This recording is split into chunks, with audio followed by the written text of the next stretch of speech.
right, Amy, follow me down here. Got it. You're gonna see a blue chair, Great. and that is yours. Cool, thank you.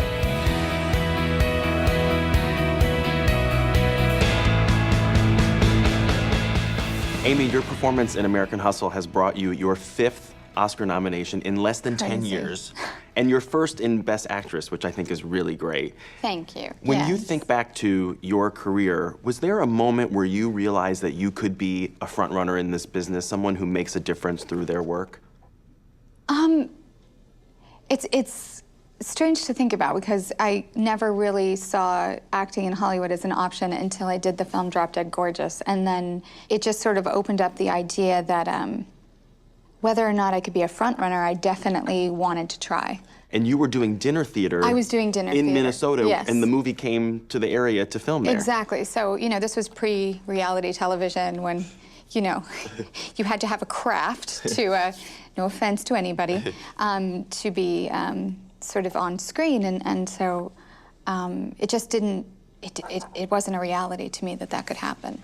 So how did the production of Drop Dead Gorgeous find you where you were? How did you find them?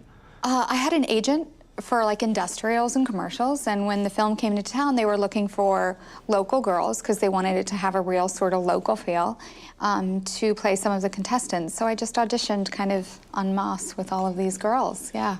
And then did that experience give you the drive and the determination to then come out to Los Angeles? How did that all happen? You know, it put it in my mind. It hadn't, like, it made it accessible to some degree.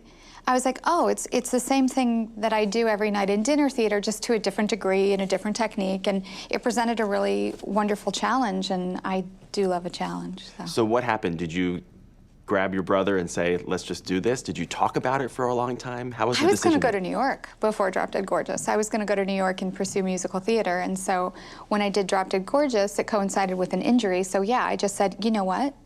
Maybe I'll go out to LA and see what that has to hold. So who drove? I did. Well, we both drove, but unfortunately his car broke down outside of Las Vegas, New Mexico, which is not to be confused with Las Vegas, Nevada, in any way, shape, or form. Not as exciting, probably. Exciting. But so, and we didn't have a cell phone. We didn't, I mean, this was pre-cell phone. I had a pager. That wasn't going to do me a lot of good, and a credit card, luckily. So we, somebody went ahead to the next town for us and got a tow truck, and we got a U-Haul out of Albuquerque, New Mexico. It was very strange, and then drove in down Santa Monica Boulevard on January 17th, 1999, yeah. Wow. Yeah. Do you think about that road trip a lot now that you've reached this pinnacle of your career? I think about a lot of things. I think how funny we were, how green.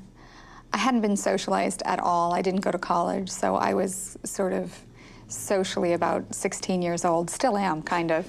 Haven't quite, you know, which has been probably a lifesaver. I've just never felt like I could do the Hollywood thing, or it never felt comfortable to me. So I focused on my work, you know, instead of focusing on being hot or going out or any of that stuff, yeah. Well, I think there's a lot of people who are fans of yours who are happy you made the drive from Minnesota to LA, so congrats. Thank you. Stick around, we have a lot more with Amy Adams coming up on Fandango FrontRunners.